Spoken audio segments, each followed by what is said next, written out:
هل يمكن لكتيبة من المحاربين أن تصنع المستحيل في زمن المستحيل؟ وهل يمكن لكرة القدم أن تصبح هي المتنفس الوحيد لشعب يرزح تحت وطأة الألم، لترسم لوحة من المجد في ملاعب الغربة؟ ما يفعله هلال الملايين اليوم ليس مجرد انتصارات كروية عابرة، بل هو ملحمة وطنية تكتب بمداد من عزيمة لا تلين. الحقيقة الصادمة التي يرفض الكثيرون الاعتراف بها هي أن الهلال السوداني لا ينافس خصومه في الملعب فحسب، بل ينافس الظروف والجغرافيا والتاريخ ليقترب بخطى ثابتة من إنجاز تاريخي لم يسبقه إليه أحد في القارة السمراء.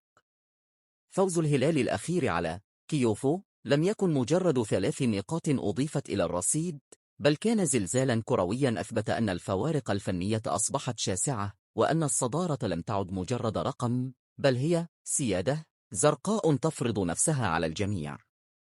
ولكن وسط هذه الأفراح وهذا الضجيج الاحتفالي، هناك ملاحظات فنية وقراءة عميقة لما يدور خلف الكواليس، ملاحظات قد تكون هي الفارق بين المجد الخالد والسقوط المفاجئ في الأمتار الأخيرة.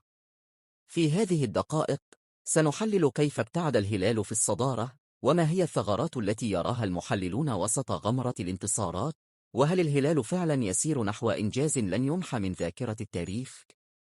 عندما نتحدث عن الهلال، نحن نتحدث عن القوة الناعمة للسودان في إفريقيا.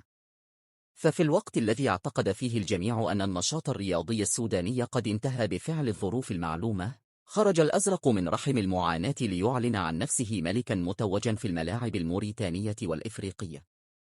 الفوز على كيوفو جاء ليؤكد أن المنظومة التي بناها المدرب الكونغولي فلوران إيبنجي بدأت تؤتي ثمارها، ولكن بأسلوب السهل الممتنع.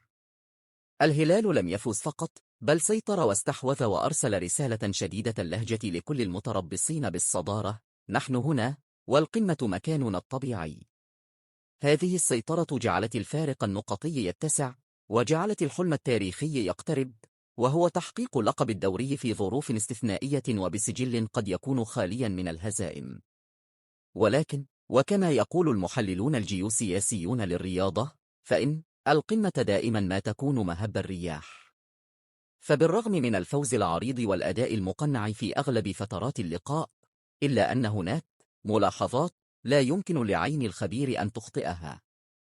الملاحظة الأولى تكمن في الاسترخاء الدفاعي الذي يظهر أحيانا عندما يطمئن اللاعبون للنتيجة في مباريات الحسم. الملاحظة الثانية تتعلق بالنجاعة الهجومية وضياع الفرص السهلة.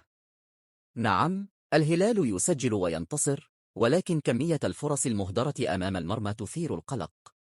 في كرة القدم الحديثة، القتل المبكر للمباراة هو الضمان الوحيد لتفادي المفاجأة، والهلال أحيانا يمنح الخصم فرصة للعودة بسبب الرعونة في اللمسة الأخيرة.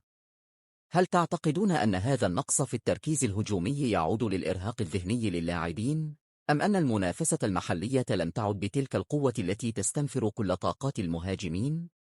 شاركونا آراءكم في التعليقات. فهل ترون أن الهلال بحاجة لتدعيم هجومي في الفترة القادمة، أم أن المجموع الحالي كاف لتحقيق الحلم؟ الجانب الآخر من التحليل يأخذنا إلى الإنجاز التاريخي الذي يقترب.